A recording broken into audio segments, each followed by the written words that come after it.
Well, welcome back to Rising 365, a podcast committed to inspiring and supporting others to embrace the opportunity to rise with each new day. I'm Mike Pena, and rising daily can be a challenge. And I hope that what you hear in these episodes will assist you in rising every day of the year. We're continuing through season 2, and we've got a special episode here in episode 4 entitled Birds Eyeview. Got a good friend here, an excellent person. He is the CEO of Raven Technology here in Kearney, Nebraska, Drew Aldinger. Yep. Yep, that's all he had to say. Drew Aldinger, and That sounds uh, about right. Yeah, him and I met when we were a part of the local, I don't know, what would you call Crane River Theater? Would it be a professional theater? I think that's what the definer is. Yeah. That's what they define it as. And every now and then they pay certain actors. I don't know if they pay everybody, but yeah, him and I got to be a part of the Christmas show this last Christmas. It's a Wonderful Life, and getting to meet Drew and hearing about his testimony and all the people we know together. And Kearney's a small town, and the towns around Kearney are even smaller. And how many people we know together, we didn't even know that. And Yeah, it's a small world, small town, and I'm thankful to be here chatting with you today. yeah, it was so awesome to just see him come to rehearsal each and every day. And he had a different kind of energy about him. And I just wanted to get him on the podcast because as I got to know Drew, all the late nights that we had and the run, it was just, he's a special dude. And I'm glad we can have him on here. So, Drew, why don't you tell people a little bit about yourself? Um, so I have always been kind of the nerdy type, even through school. I was homeschooled, so that pushed me in certain areas that normally, most schools would not push you as fast. Um, and so my mom would always tell you that I was always destined to be the boss. And now that my title is CEO, she actually told me this yesterday, is like, you're always going to be the boss. It's what you wanted. Here you are. Congratulations. I was like, oh, thanks, mom. Um, but anyway, so I grew up in a farm family. I'm the fifth of six. My older siblings are way older than me. My parents are quite a bit older than me. So my dad was the no BS, fall in line type, ex-military. And hard work runs in the family. And if you don't work, you don't eat.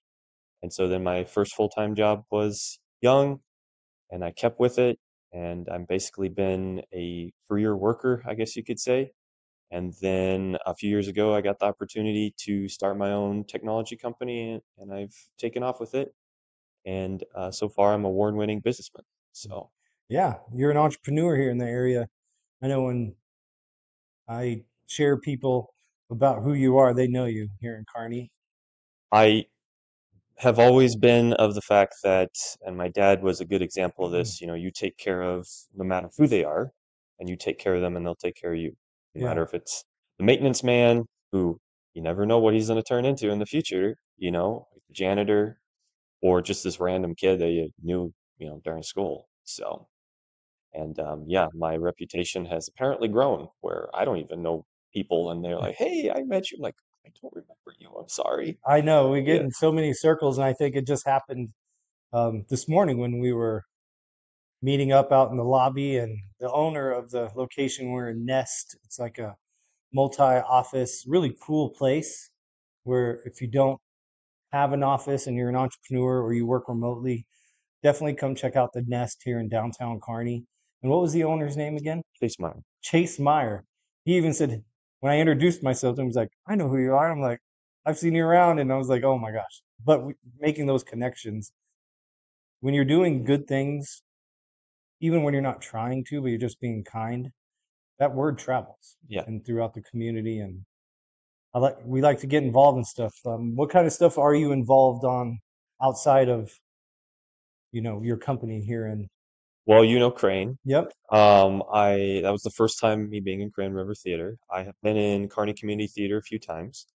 Um, I've had some advisors push me to do other things than work, and those were a couple of things where I just happened to know people, and so I felt a bit more comfortable trying out for them and just kind of throwing yourself out there because I'm an introvert by trade. Hmm. I'm not a socialite, but my work requires me to be a social person.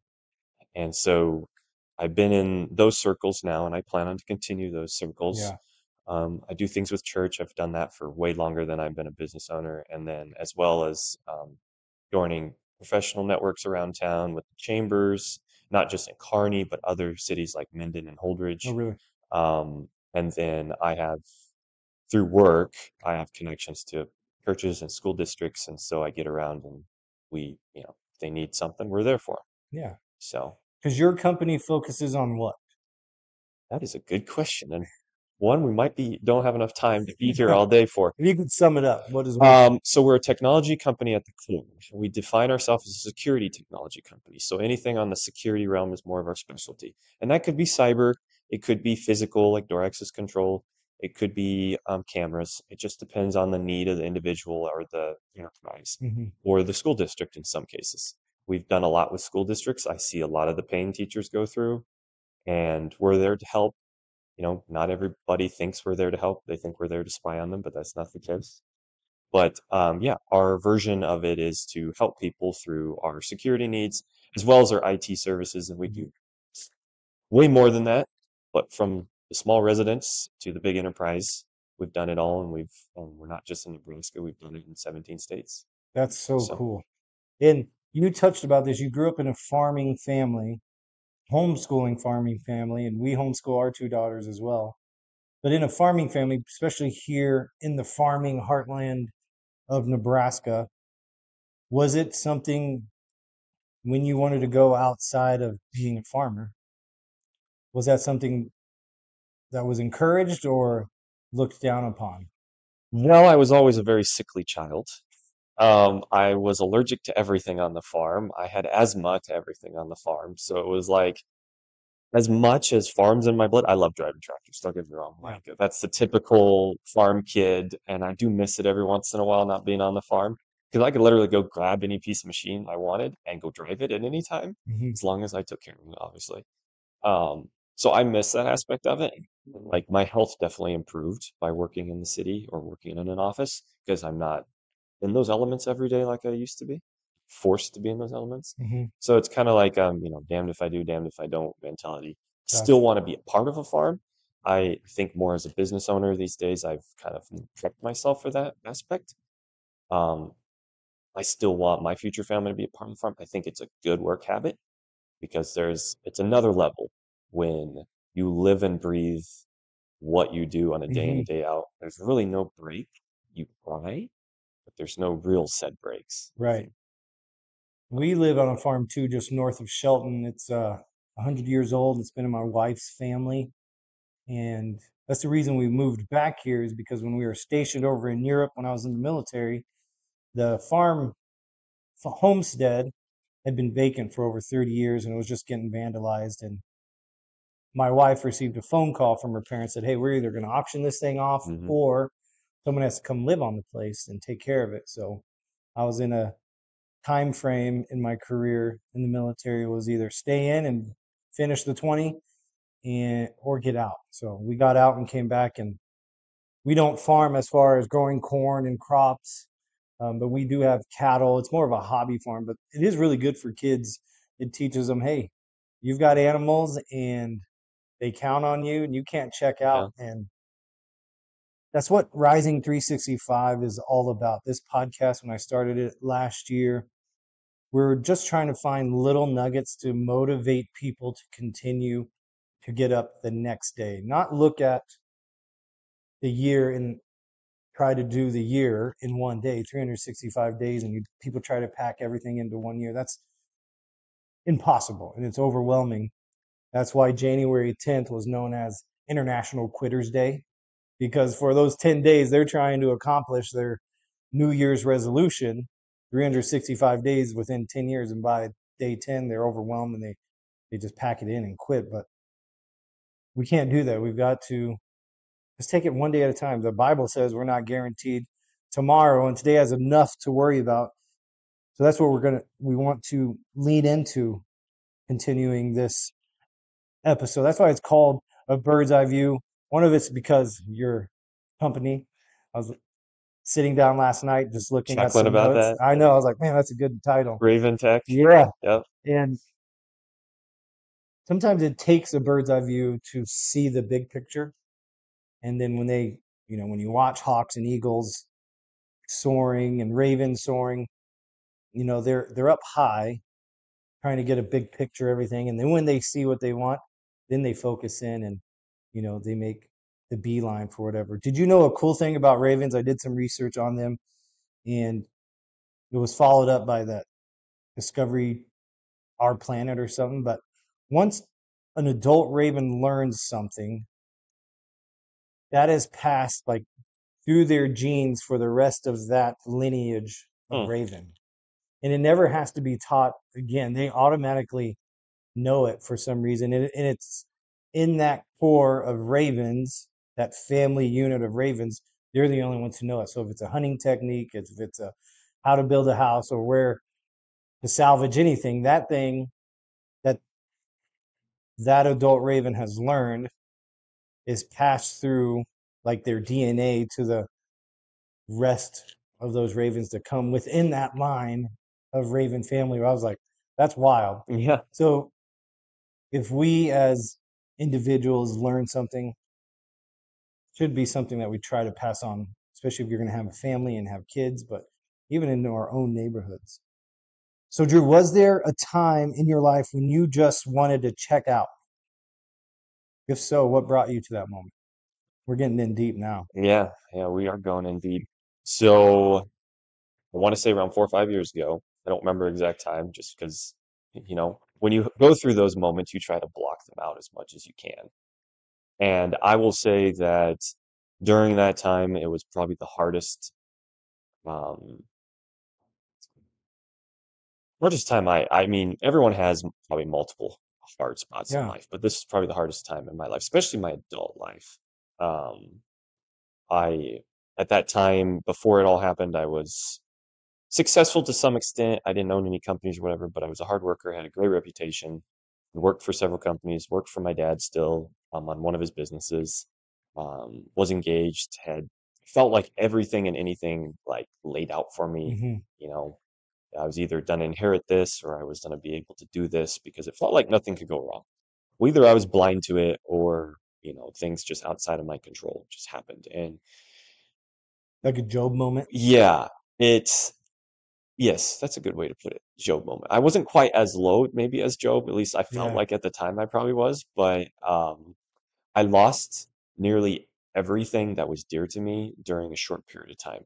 And it was really, really hard. My fiance was a long distance relationship, and my fiance all of a sudden had it was enough. She was mad at me for something. She said it was the last strike and it was just done. And she ended it on Christmas Day. Yeah, And you shared that yep. during And rehearsal. I I was was like, I wait. was out there like I had drove. So I mean, I drove home Christmas night, got home at like 1 in the morning. I don't know what it was. And so that was really hard because looking back on that, it was either I was blind to something that, she was doing, or I really messed up. And honestly, it's kind of like a mixture of both. And I'm very Right. susceptible. I'm not to sit here and blame her for all of Right. it. Like, I definitely made mistakes in our relationship. But I think I was more disappointed off of the fact that she wouldn't even hear me out. Basically, I got ghosted by her and her family. Mm. And she heard everything that her family wanted to say, and I was left picking up the pieces, especially when we are going to get married in a few months. It was literally like I, had bills and everything else to keep from it. But so that went down, and my dad had a stroke a few months prior. So he was always not the greatest health, but he was, my rock, whether I let him know it or not, because Yeah. we're a different breed. We don't talk very often, but we both can sit there and, I don't know, make sense of stuff. I guess you could say it's weird. And so he had a catastrophic stroke. So he's basically an invalid at this point and can't talk, can't anything, can't walk, anything like that. So stuck to a wheelchair. And so all this happened around the same time. Well, my mother kind of went crazy with all this. And so, like, I found out, long story short, that she had called my fiance a gold digger, and maybe this was some of the outlying problem that I had no idea was in there. And her family was not happy about it. Well, they never told me. I had Mm. no idea any of this was going on. So it was a culmination of all this. And then when my dad obviously had his thing, his stroke, um, that went by for work for me. And one of my previous companies that I'd worked for 10, 12 years for said, nope, sorry, we don't need you. All your skills, all that. I was a project manager for them. I did a ton of stuff. Nope, we don't need you. We're good. I was like, okay. And so I was like, okay, well, getting a job is not going to be super hard. Well, Hmm. all of a sudden, I couldn't get a job worth my life. I had tried and tried and tried. Years of experience, management, whatever, nothing. Indeed was not Indeed for me. It was not Right. good. But yeah, so it was just like all of a sudden I'd went on this streak of being successful, being able to get all this, everything was fine, to nothing's going right. What am I going to do? No money coming in, um, no relationship anymore. I felt empty. It felt like a cloud had come over me. I was at the lowest I could possibly be. And it hurt me more than I think some guys would let it hurt them. It's just the way I'm built. Yeah. I take things seriously, whereas not everyone takes things seriously. And so yeah, Or they just put on a front like they're not taking it seriously.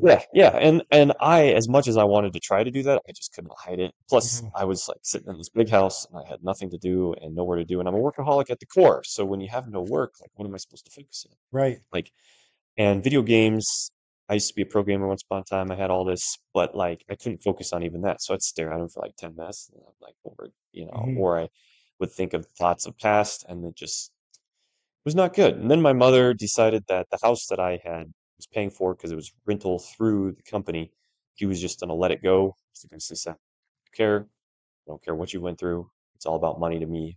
Gone. And so threatened the sheriff. I mean, she would try to pull anything out on it. Your mom. My mother. Yep. Okay. This is my mother. So my mother went from causing one problem to causing more to not caring. And even a lot of my family members were like, well, there's nothing you can do. She owns everything. No matter if you had a rental agreement or not, you're done. So you were I now was, you needed to find a new place to yeah, live. No and I, job, no relationship. no Now you're money. getting no money and you got to find a place to live. Yeah. And it was just like, okay, what do I do? I was an intern for one of the churches here in town at that time, made little to no money, but it was something. And they at the same time told me they were not going to renew my contract for another year. When it So, rains, it pours, yep, right? yeah. So I was just like, all right, I have nothing but my pickup and a bunch of odds and ends, clothing, bedding, whatever. You have all the house utensils. Let me ask you, you said So 4 or 5 years ago. So that is this during COVID, all this is this happening? was like near the end, Okay. I want to say. Everything was Yeah. So gearing. yeah, it was like COVID was still there. People were still very conscientious about it. Yeah. It was still, Because that's another thing you're dealing with. yeah. And for me, it was never like I never officially had COVID. Right. It was just one of those things. I think I actually had it before COVID was COVID. Um, But it was just one of those years, like, yeah, yeah, where everything just, the deck of cards come crumbling down. yeah. And it was like, time in your life where you're at the top of the pyramid and all of a sudden the pyramid's starting to, go Yeah. down into the ground, sink, whatever you want to call it. And so it's, you know, not good. Anxiety, grief, loss, all peaked. I've had health issues for pretty much my whole life, and they seem to, now they're the forefront. You don't have any money for anything, including doctor bills. Yeah. It was hard, and I think I had that friends group who knew I came from money, and so they were like, "Oh, he's fine." It's not actually as bad because their version of having no money is different than his. Well, my version was the same as theirs, right? Right. Like zero money means zero money. So yeah, it was an extremely hard time, and it went Did your friends leave you too? Like, well. or Not they just didn't lean in? so I had the combination of saying, "Well, it's your fault. Whatever you did, Oh it's my your God. fault," and then I had the combination of that they were This is married. the Job thing, right? Yeah, yeah. His friends show up and It's like your true friends then and all that. And I had the friends that were married with kids or not. They're just unavailable now, right? You know how that goes. yeah, Like some people handle it better when they get married or not. And so it was just kind of, all right, what do I do next? Where do I go next? And so how do you even wake up in the morning is yeah, just it. My work motivation that I'd had and held dearly to for years was nearly gone at that point, if not 100% gone. And so it was really hard. And so I had to find a job, which I had some interviews, supposed to be a car salesman, all this. Went through 4 interviews with one dealership and then got ghosted. And I'm like, okay, I guess I didn't get a job there. And then I would talk to a few people.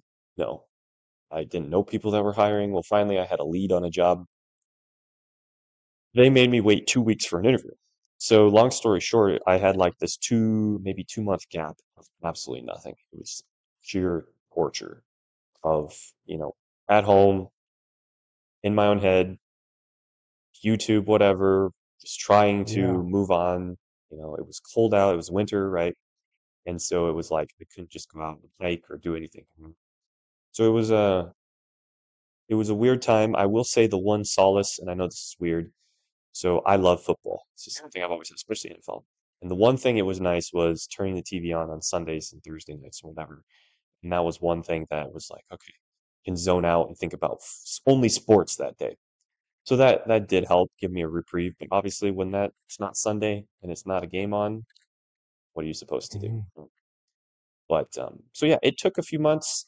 Finally, I had two job offers at the same time, and one was for a fire alarm security company, and that's the one I chose because they offered unlimited overtime. And that's a whole nother story, but that Yeah. company was not good to work for. Environment was awful. They lied to me in my interview, but it was money and I had no choice. So I had to stay on with them for about 2 years, until I finally had a way to get out. But yeah, it was like the next part would be rebuild. Like I Yeah. had to figure out how to rebuild my finances, get out of any credit card debt I had. Um, there was no plan B anymore, right? Only plan A, plan Andrew. Yeah. Like that was it. And I'm a huge strategy buff. And rule number one, always have a plan B. Yeah. And I was not prepared for plan B. I just wasn't. You know, I never thought I needed plan B. Here I was, at the bottom. What can I do next? So, Yeah. When we get the rug pulled out from under us, and like you said, all your plans go out the window, it's the only thing you can do is start with a plan A, get plan A going, and then start planning plan B. You know, I'm being military background and still in law enforcement. We always have contingencies, hmm and you train those contingencies on the offshoot that plan A doesn't work. While most of the time you're just focusing on the plan A because ideally that's where you want it to go. So you going through those 2 months, what kept you from not just cashing it in? um, I've always had this weird thing of I don't like being known as a failure. Hmm. Um, I'm a huge strategy. I love war history, generals, all that. And I did not want to be known as a failure. And I mean, yes, I thought about cashing it in. Honestly don't remember how close I was Yeah. because that's kind of all a blur. Yeah. It's becoming more and more of a blur. But I don't know. I knew the story of Job, right? Yeah. My faith, was waned more during that time than it ever has. I knew the story of Job, and I had in the back of my mind that it's not just me that's had issues like this. Yeah. There's been greater issues than mine.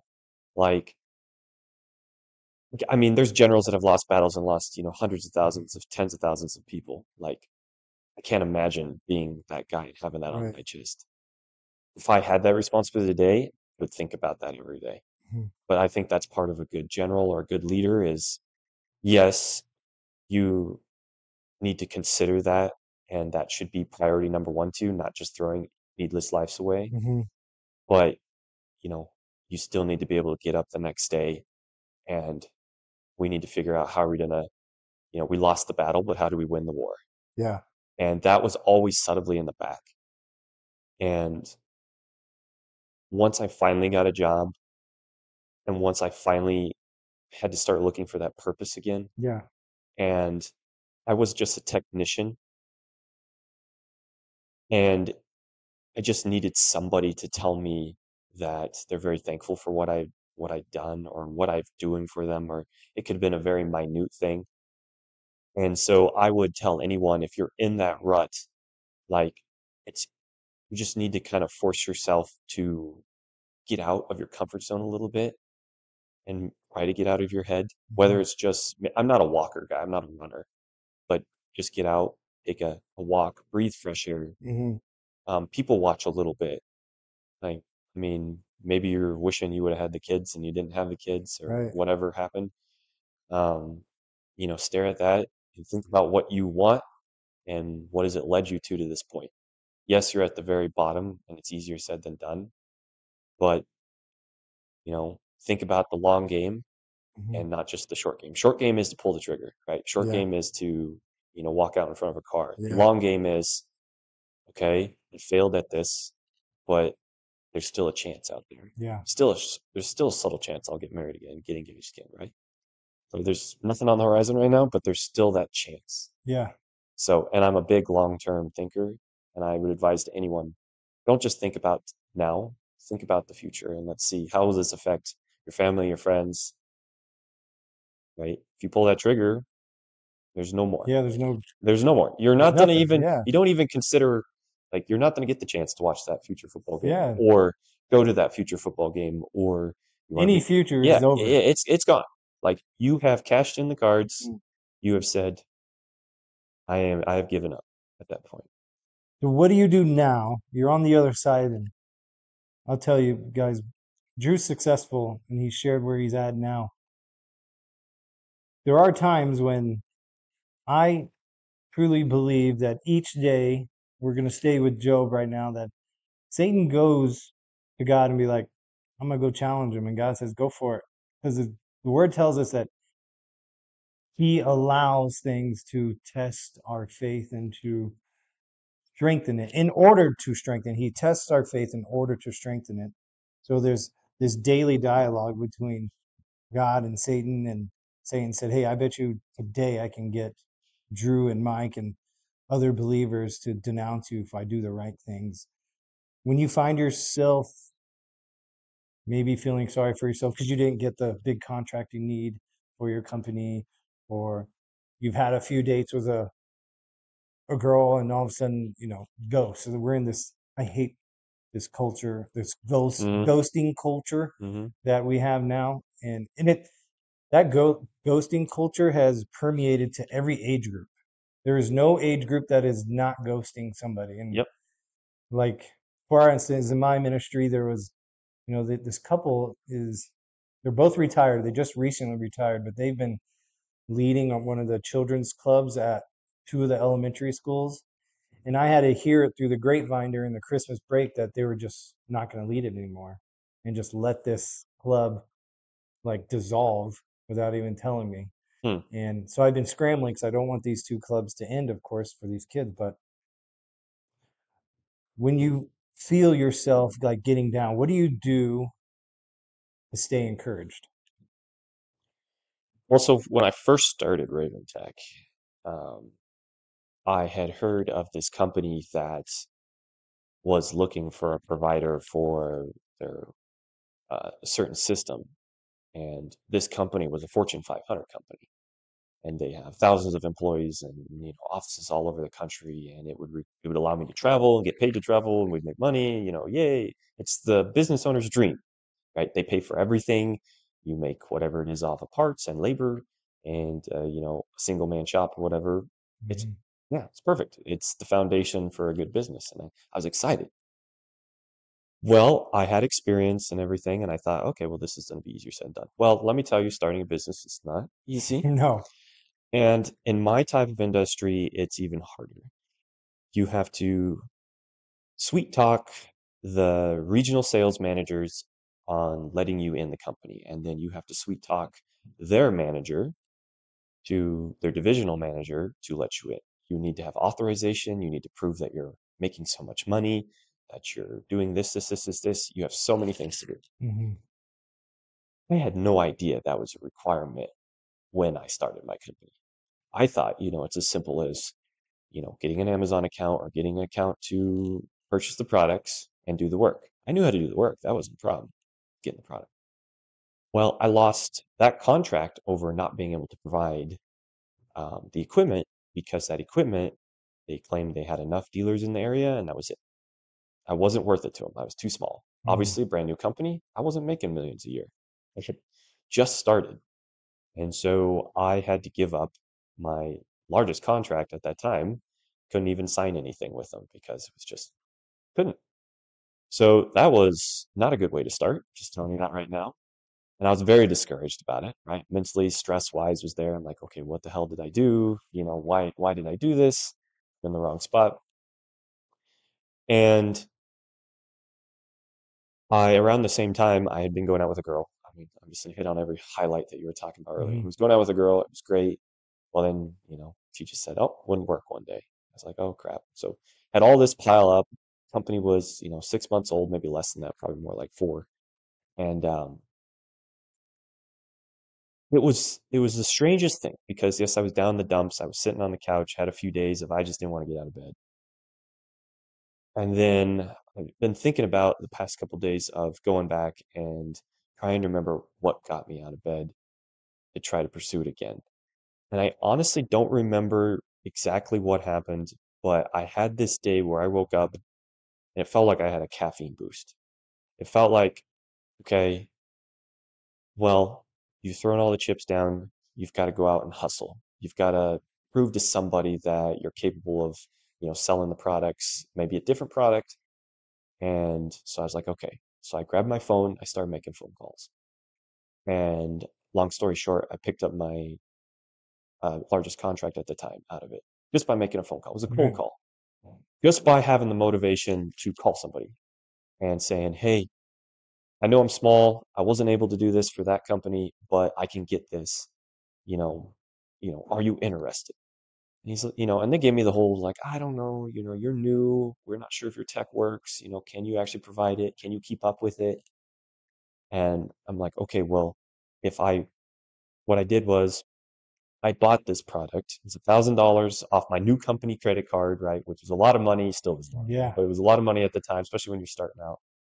And I'm like, okay, well, if you pay for me to go to this office, just, a fuel or a flight, whatever it was, I will install it for free, let you test it as long as you want, and we'll go from there. And that's how I picked up my biggest contract was just by spent $1,000 of my own money, and it was a $30,000 contract. And that's how Raven Tech got a good boost that started. Hmm. After that, they've been one of my best customers. They call me. We don't even write quotes anymore. I just build them.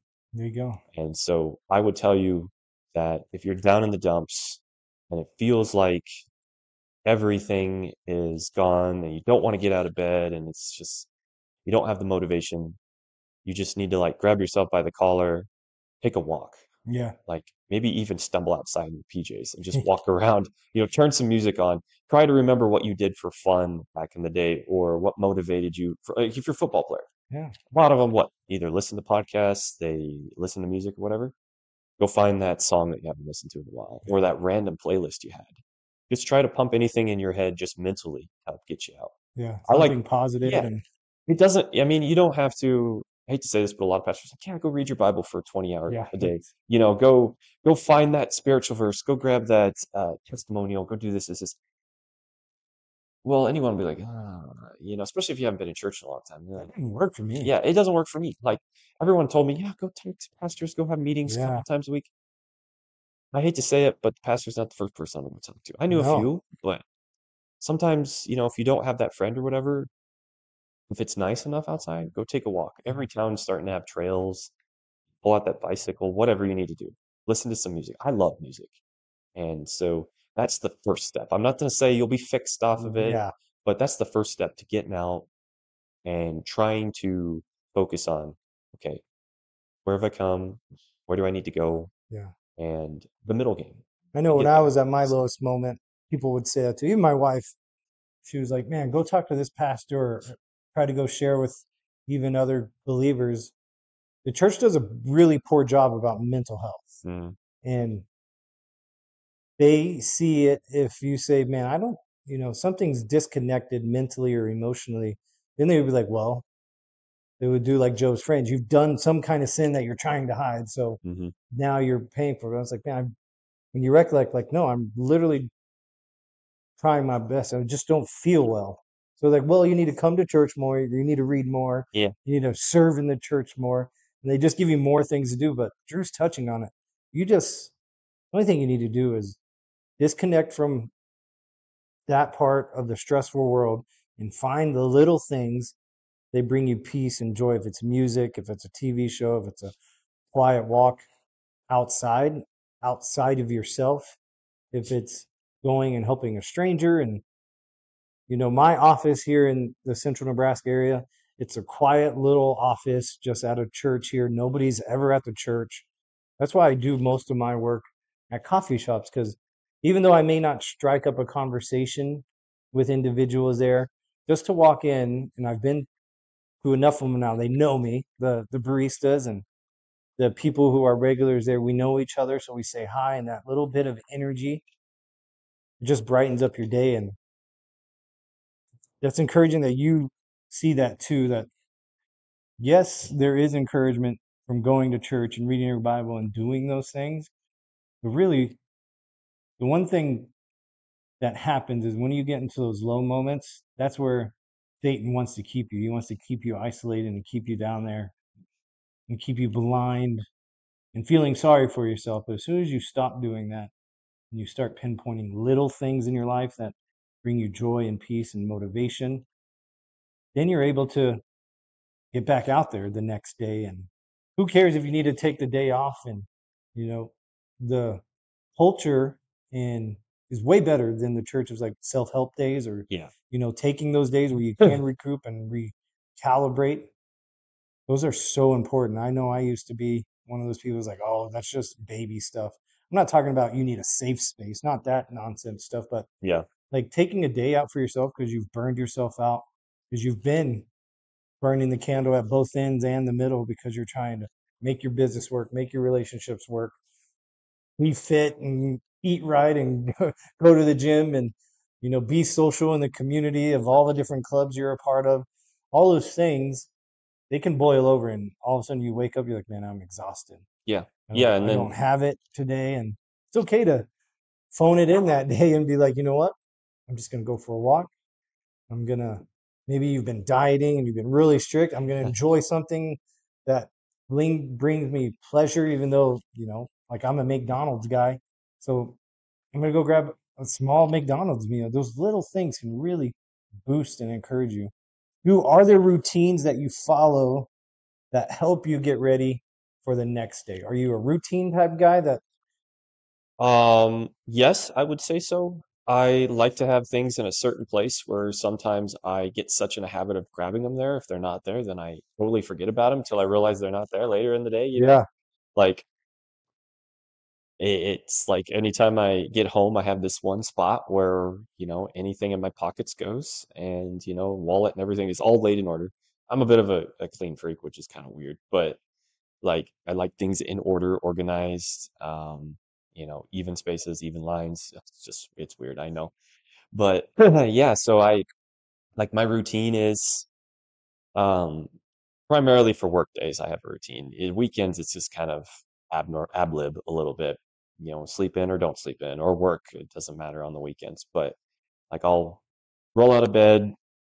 Being a business owner, I will say I'm not as strict as rolling out of bed at certain times as I used to be. Obviously, when you have to be in the office at 8 or whatever it may be, you need to be out at, let's say you wake up at 6 every morning because you have to be there, right? Your job yeah, depends on it. I'm a little lax. My guys will tell you that right now. I am not a morning person. I hate mornings. I am an evening owl. Like I will work till 1 in the morning, 2 in the morning. Like I say the best time I do work is from 7 p.m. on. Like mm, that's just no one's in the office. I shut the lights off. I have music roaring. Maybe have a game on one of my monitors. I like that in my day, and that's how I'm productive. And so if I ever go with another company or sell or whatever it may be, I would ask that I can continue to do that because I will tell them straight up, I'm more productive for you if I can mix my schedule up a little bit. This depends on your boss, yeah, obviously. But my routine in the morning is, I wake up, take a shower. I don't quite shout at myself in the mirror, but I look at myself in the mirror and just have my whole routine of, okay, I've always been a fan of dressing for the job you want. hmm, I was a project manager for an electrical company. I wore polos. Like I'm on construction sites wearing polos. yeah, No one wears polos on construction sites. Everyone thought I was the owner's son because of that. Like I was big boss, son. Like yeah, daddy was my, the owner. Nope, I was not related to him in any way. I just wore polos or I wore button up Henleys. Like I liked them and none of the other guys did. So everyone always assumed I was the boss. Even if I was 19 and looked like a kid, everyone assumed I was the boss, or if they wanted anything done, they'd Just come by to the me. way you Yeah, dressed. and it's very simple. I just always looked nice. Other guys would have tons of holes in their clothes and all that. Yeah. I just always made sure I had nice work pants that survived. There's something about looking nice makes you feel good. Yeah. Oh yeah. And I mean, you don't have to overboard it. Right. I'm a huge fan of cologne. I wear cologne on construction sites. I don't care. Right. But I definitely smell better than the guy next to me, and sometimes that's a problem. Like some Yeah. of those guys, I hate You to should say take it. care of yourself. Yeah. And yeah, and again, you don't need that, 300 some dollar bottle of cologne. Or suit or Yeah. something. Like, yeah, you don't have to wear a tie to a construction site. That's just stupid. Like, I'm gonna tell you, unless you're there for like an interview of some sort, I would wear a But tie. feel good about Yeah. yourself. Leave the house feeling good about Yeah. yourself. Mix it up, have a few different types of cologne. That's what I do. I get a haircut regularly, change it up every once in a while. Always make sure you're clean and polish, figure out what your caffeine source is for the day, whatever that may be. Just have it kind of in a set routine. Same with working out, Yeah. right? You only really see results from working out when you're in a routine. Yes. You can work out once a week, Consistency. Yeah. may be enough to get results over time, Hmm. and that's okay. But if you really want results, you've got to put your money where your mouth is, and 5 days a week minimum. You've got to invest in proper food, whatever Yeah. that may be. Maybe It, make it yourself or get you a touched on thing. that. Like you said, you have health issues you got to be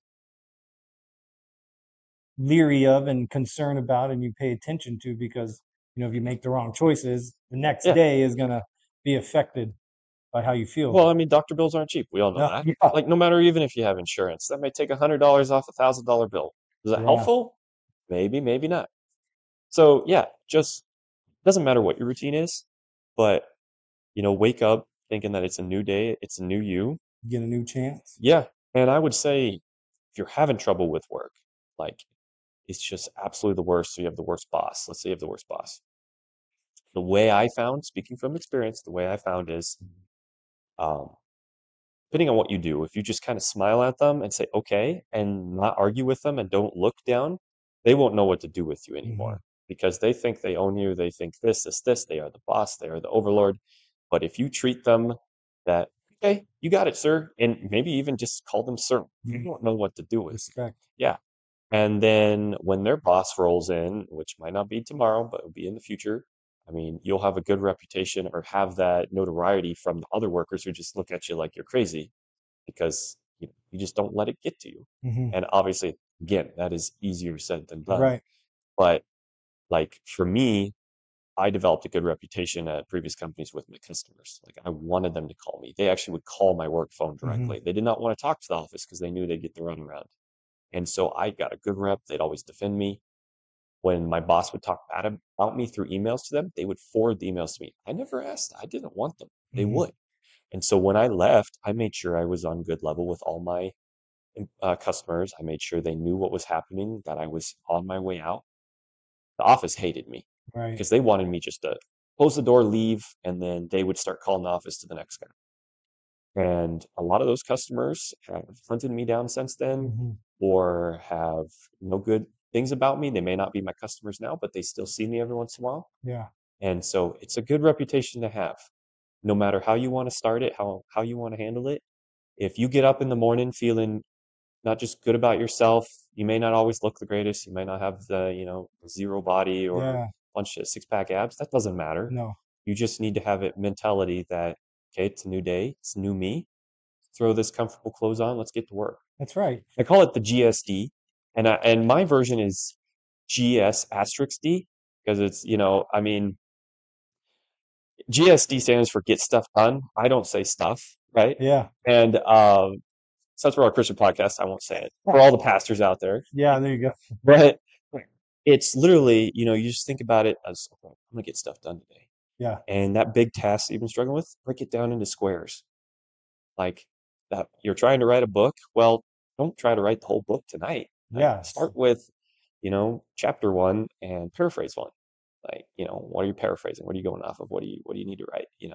All this stuff. So that's what I would recommend is like there's no quick fix to this. No, there's There no isn't. quick And fix for everyone has their everything own for. routine. Like Yeah. I love cologne, next guy might not so much. Yeah. Right.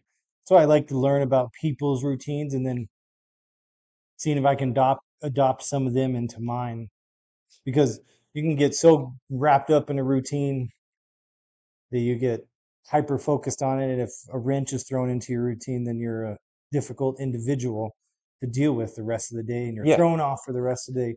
So if you're so strict in your routine, that's not a healthy thing. You've got to be really mobile. And Drew touched on it. The way we interact with other people, our kindness, our patience, our joy, the way we speak with them and respect them, we have control of that. We don't have any control, like we don't have any control on the weather. We don't have any control how people treat us, but we have a control on how we respond to the way we're treated. We can try to get even, and that just makes things worse. Hmm. We can be doormats, and that makes things worse because then you're going to start looking down on yourself. Or you can respond in a way that they don't expect it. And we capture that in scriptures like, if someone slaps you on one cheek, give them the other. If someone says, hey, carry this mile, you said, I got this mile and the Yeah, other miles to come. When exactly. you surprise people with your response of kindness and joy and patience, they don't know what to do. But Drew, you touched on it, your reputation precedes you. And it's going to precede you in both ways, either in a positive way where people love you when you're around, Hmm. they enjoy your presence, or that reputation of he's got to get even and he's got to have the last word and he carries himself. That is going to get out in front of you as well. So you have a choice here. You're the one responsible for your choices. But you touched on that, Drew. Make it one choice at a time, one moment at a time. Don't try to take on the 24 hours right when you wake up. Find something that works, shower. So before we wrap this up, Drew, for one listener out there, what do you want them to take away with? This is the bird's eye view of Rising 365. Everything you've gone through, from losing everything to now, you know, people are proud to know you and they're honored to know you. And you're a big future thinker. From where you've been to where you want to go, what is one thing you want the listener to just be encouraged with? Well, I would say if I can do it, you can do it. Yeah. I am not like, don't get me wrong, I come from a family with money. I do all this stuff, and that's what most people look at. But I did not use a single cent of that dollar to found my company. I saved up for 2 months for a laptop. I saved up just enough money to get me to rent for shoot like 3 or 4 months. And when I got my first little contract, which was small, it just had enough money to get to the next month. Literally, Hmm. it was just like just in the nick of time. And it felt like that, okay, I can do this. All right, one job at a time and just go from there. And so no matter if you want to start your own company or not, but you can look at that for life too. And just if you're an admin for a business or anything else, I would say um, you just need to put your head down, write it out on a sheet of paper, and set some goals. They don't have to be, over the top extreme goals, but don't make them simple. Any goal should be a bit more complicated than you think you can hit. Hmm. Because if you actually try for that goal, you might actually hit it. Yeah. You never And know unless you try. and I mean, I didn't go to school for business. I did not. I didn't know, everything that is about business. I mean, I'm privy to anything else. Like I was lucky enough to have advisors on different things that were like, oh, you should talk to this guy, or oh, you should talk to that guy. So if you're confident in yourself that you can do the work, no matter what the job is, you'll have success. Yeah. And even if you don't know everything, like I don't know everything about technology, like I just don't. I'm not an Elon Musk, I'm not a billionaire, I'm not anything like that. Like you just need to prove to your customers that, or your fellow employees or your bosses that, oh, he or she shows more than this guy over here. Hmm. Because a lot of them are their 9 to 5ers, right? 8 to 5, whatever you want to call it. And if you can be the next step up, you might get that job offer that you've always wanted from Yeah. that company you never thought was there. And that could easily change your life. Be somebody that people can count on. Yeah. Yeah. And it's again, like I'm a broken record. It's easier said than done, Yeah. but like, One day at a time. yeah, one day at a time. And that's why You rise 365, but it's about today. Yeah. Out Start today. today. 365 comes in a year, Yeah. right? Like One day at a time. you set that goal on your sheet of paper today and you look at that in a year's time. Like you don't have to do one of those where you take notes you don't have to journal it. Some Yeah. people love that. I don't. But you write down, okay, what am I today? What do I want in a year?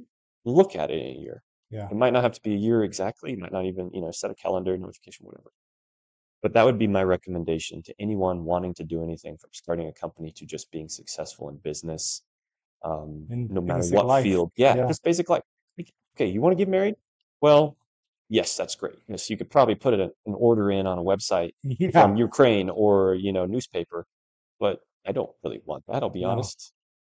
Maybe I'll get desperate here in a few months. I don't know, but like, so if you want that, you need to sit down and look, okay, how can I change for the betterment of my spouse? How can I change for the betterment of my job Yeah. or my company?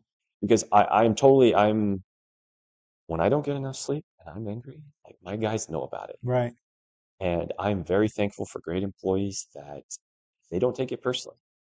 Like I'd probably take it personally, but I'll shout at them and I'll get on them and I'll be angry at them for stuff. And I found out that sometimes I just need to go back to my desk, sit down, music on, deep breath. Yeah. Right. Ground yourself. Tomorrow's a new day. This customer might not be happy today. This, whoever it may be, I will get this fixed.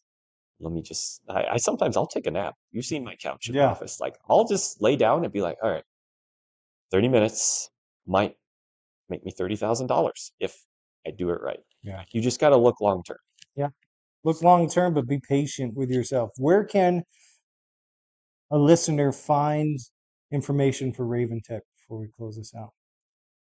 The best spot is raven-tech.com. That is our best opportunity there. It has information on it to get a hold of me, my office staff. Hopefully, our website will be updated with even more information to help simplify um, the end user experience. But yeah, no, we're officially, it will be year 2 this year and May 12th, and I'm excited. Mm-hmm. This is kind of our make or break year, right? Like we started as just me, myself, and I, and we've grown to, there's 6 of us. And I feel like sometimes it's hard enough to keep my head above water, but yeah, I'm excited.